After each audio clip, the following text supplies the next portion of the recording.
Always wear one of these. Gonna set that there because I'll be doing a little bit of talking.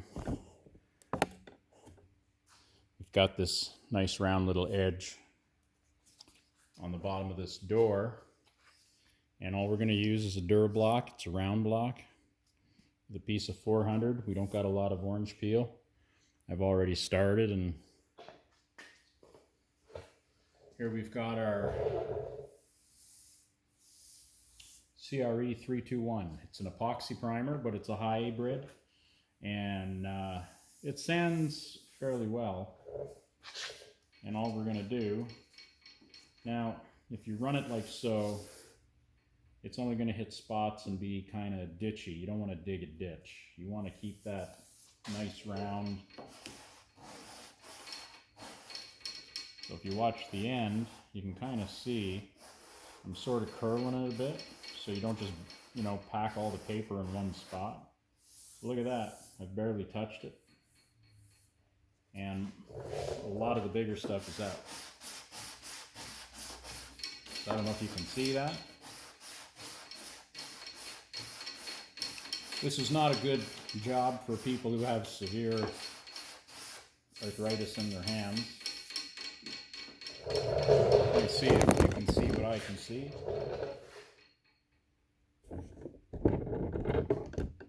Yeah, so there's a dark spot right up here. That's a low spot. So guide coat is your friend. With this stuff, you don't necessarily need it, but if you go so far and there's unevenness, sometimes you need it. Like this stuff kind of has its own guide coat.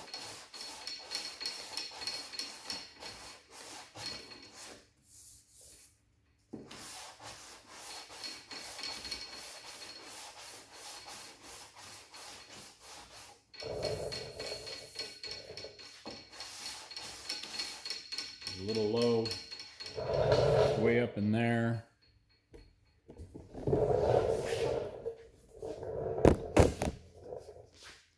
Try to set this up a little bit better.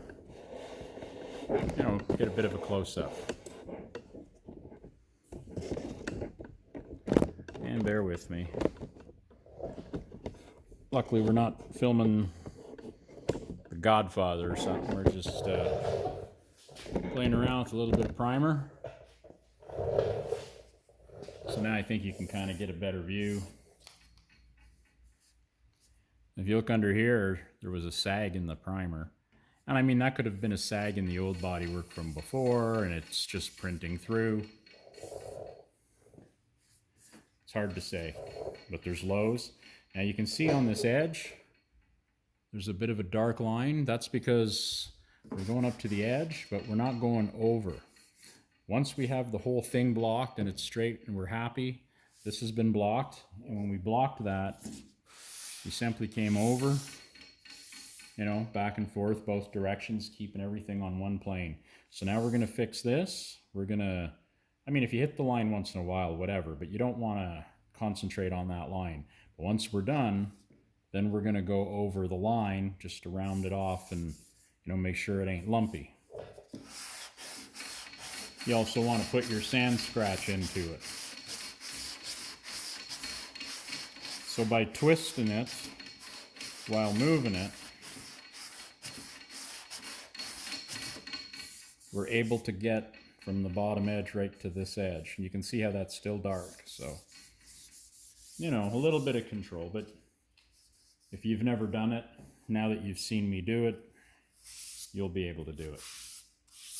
It's really not rocket science.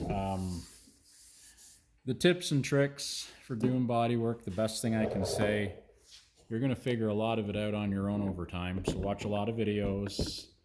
And look, I watch a lot of videos. And the reason why is because even after years of doing this stuff, people are gonna say things just in passing. They might not even realize they're saying it. Or they'll just happen to do something and you're, it's like anything you learn. Your brain will suck it in, and down the line when you need it, you'll automatically do it.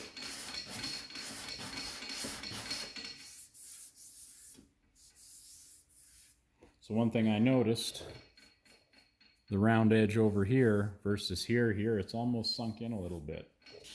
So hopefully we can round that out and blend it in. And keep in mind, this is down towards the ground, so you don't have to be as crazy with it as the plane of the side of the door, because that's what you're going to see, right?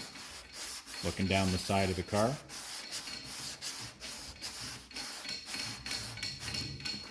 Now, if you were doing like a SEMA show car, well, you'd probably fill this all in, create your own, right? And people don't realize those show cars,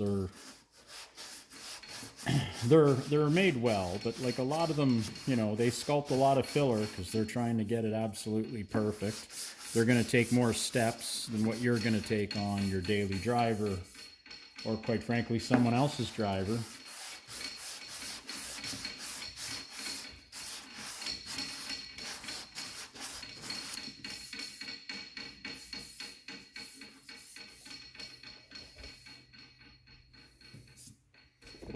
So you can see right here, that dark spot, that is a low spot.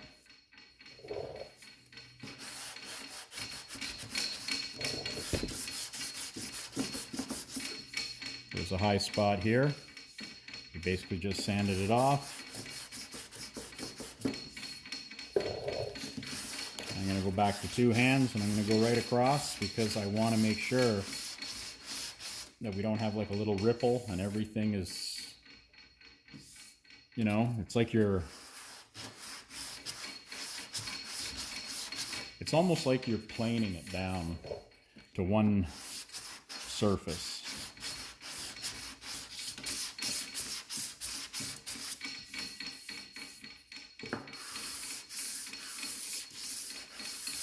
I'm going real light. Like I was saying, you don't want to dig a big ditch in something, but you want to get that little bit of roughness out of that spot. Now, if that was somewhere obvious,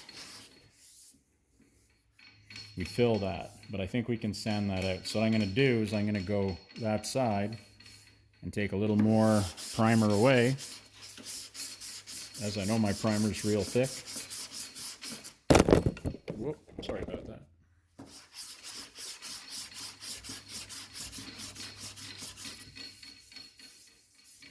That one spot here, we're not going to get that no matter what we do. We're going to have to fill that.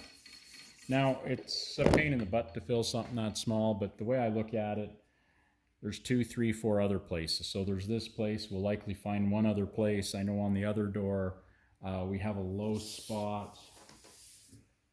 You look up here, you'll see those little holes. Well, we have a low spot around one on the other door, and we're going to have to fill it. But instead of filling it as I see the stuff, I'm going to go ahead, I'll put a little piece of tape here and on the other one. And as we do the car, that way we can go back, and wherever there's tape, we'll put a little bit of metal glaze in there just to fill, like it's very fine. And then take one of these and just blend it in.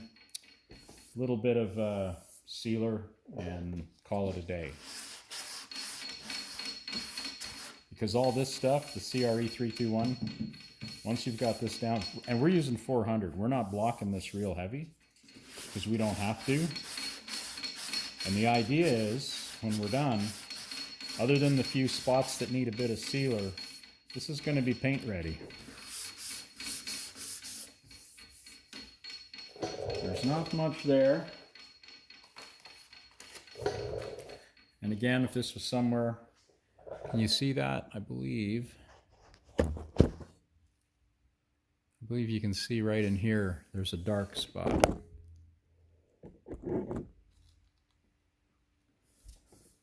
Now, if that was somewhere real obvious, you'd have to fix that. But because it's the bottom of this door,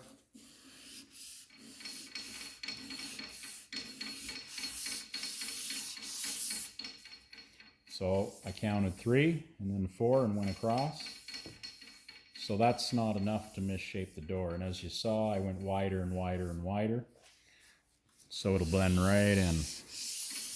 Now I'm just gonna go over top of the whole thing. You don't wanna sand this real hard with rough grit because you'd be putting finger dents in it. But there we go. there was barely any there. We were able to get it. Same can be said for right up here. There's a little right here. I'm going to use my thumb as a little bit of a block. And I'm barely touching it. I just want to see if it'll go away on its own. A little bit more. And we're not going up over that edge. We don't want to touch that edge because that edge is straight. We're happy with that edge. And once this is done and this is done, then we'll go over it. I'll probably do a count and move, you know, not very much at a time. And then come back this way, and that's it. And I'm basically using math. I'm not looking at it. I'm just gonna take that shiny edge off so that it's decent. Those little details matter. And again, if you got questions about, well, how do you know when to stop and so on, yeah, well, that's the magic, right? So that's the part you've got to figure out. Like, even watching all the videos out there, and a lot of them are good, a lot of them explain a lot of stuff. There's also a lot of stuff that doesn't make sense till you do it. You can see right here we've got a low spot. So I don't want to dig too much into here, but you can see, I think you can see where I had that little bit of roughness is gone, but as you come here, there's a little more. Now, I purposely didn't keep going because when I block this, I'm going to take material down, and then I want that material there so then we can go a little wider and make it real smooth. It sounds like I'm being a little bit too picky, but it's just the talking. Like in your brain when you're working, you're just going to do it, and it doesn't take long.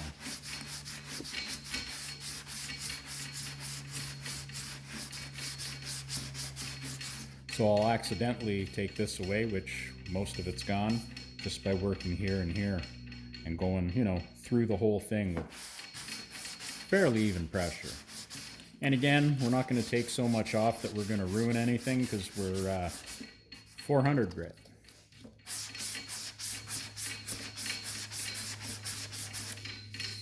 Basically, that's paint. Oh, excuse me. That's basically paint prep paper. So got a high spot right there.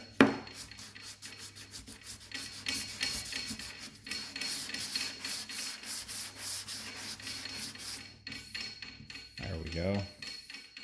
Getting down into that other primer there, so we got to stop. Well, we could keep going, but if you see metal, you want to stop. All right, so we still got a low spot here and here, but I think what's happening is it's a little high.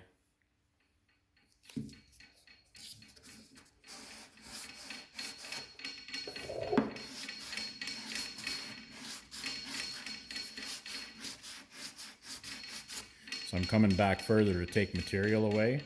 That way when we do this, we don't have a little dip. It's gonna just sort of plane out. And the camera's kind of set up in my way, so it's a little bit awkward. So if this looks awkward and like it's a pain in the butt, well, it kind of is, but you know, it'll get you there. If you're doing this on the side for money or something like that for people, make sure you charge enough because it's a marathon, it's not a sprint. Very hard to tell how long these jobs are going to take. They take on a life of their own. I've had a few that were really bad and I kind of thought, oh, that's going to take some time, and it went fairly well. But I've also had some that were super nice and it took forever. Well, let's see, maybe we'll give you a close-up here. I'm not sure how well you can see that on video, on screen. So this is nice and smooth. There was obviously a high there, but that's, you can see this. You can't feel it anyway. Now you can see our low spot is right. You can see those little dark pits. I can see them in real life better than you can see them on camera. There you go. So we still have a bit of a low spot there, but that's okay. This is coming down pretty good, and I'm not seeing any of that pink stuff through it, so we're good.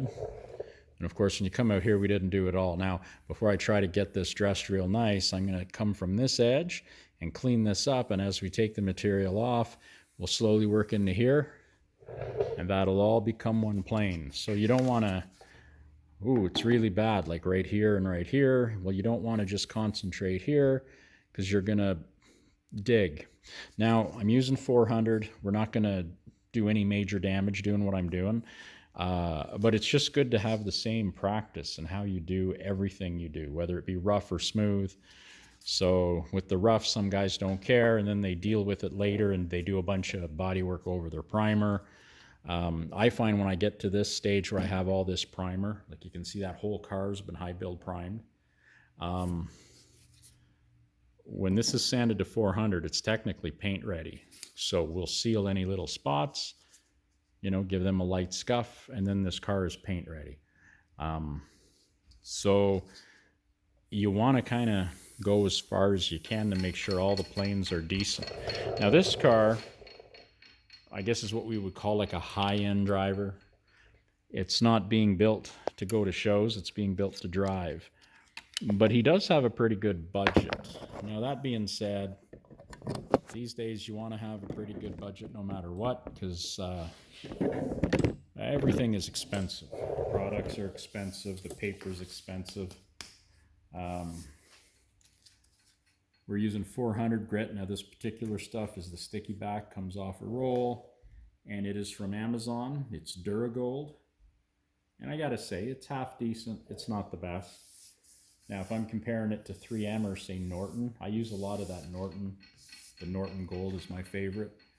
But you know, $60, $70 for a little roll of 100 sheets for the DA. 40, 50, 60, I can get Amazon stuff. Now, I'm careful with that, but the brands I like to use from Amazon, the Duragold, I'm going to say is okay. It's not great, but it's not bad. But it's cheap enough that if you go through a lot, you're not too worried. There's Careback, spelt with a K.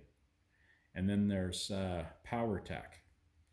And you're going to go through the paper a little more than the better stuff, but not so much that it doesn't justify the savings. And they're pretty sharp.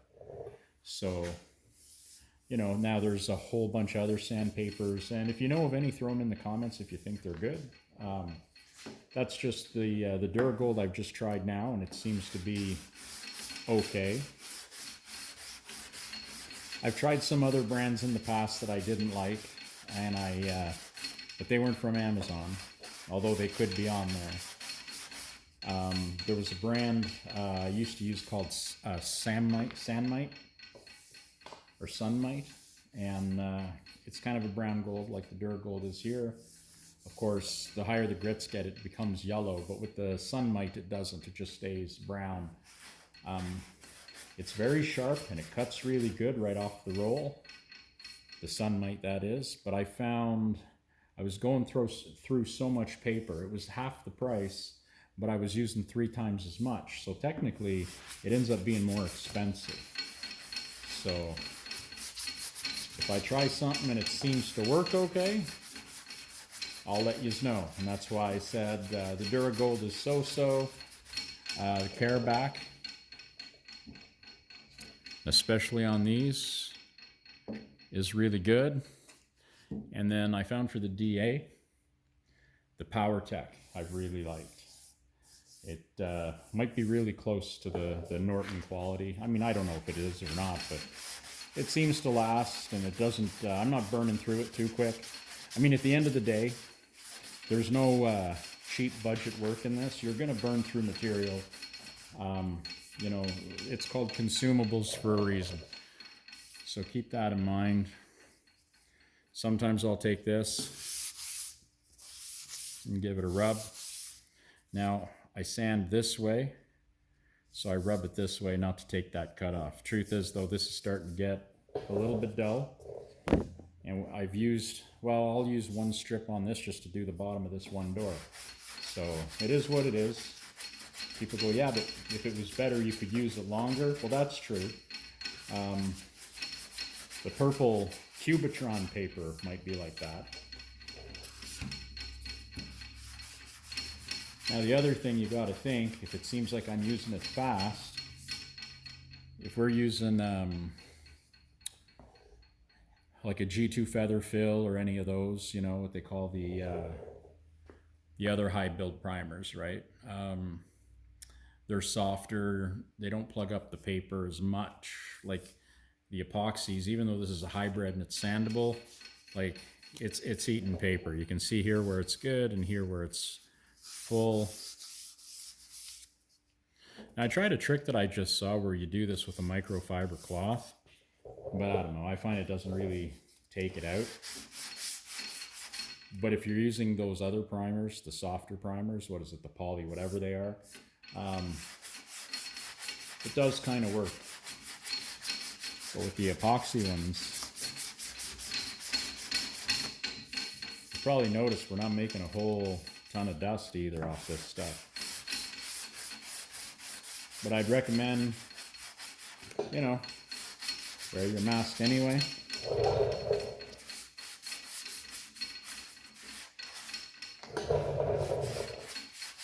A little more aggressive here because the ends are always a little funny on these, so we knocked them in a bit before we did them, but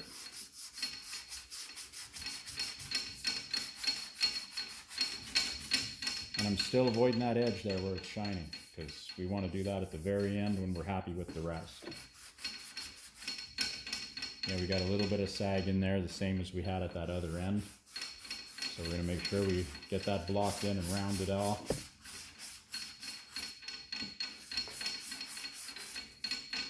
And because of where this is on the car, it really ain't going to matter how good it is, you know, in the big picture, right? It'll be fine, but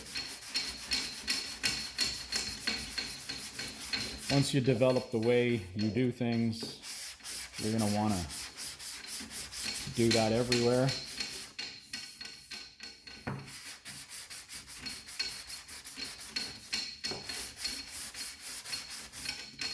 So one piece of advice I can give you on bodywork in general, there's a mindset to it. Be good, be somewhat efficient. Now in collision work, you got to be fast. But in restoration work, slower is faster than fast.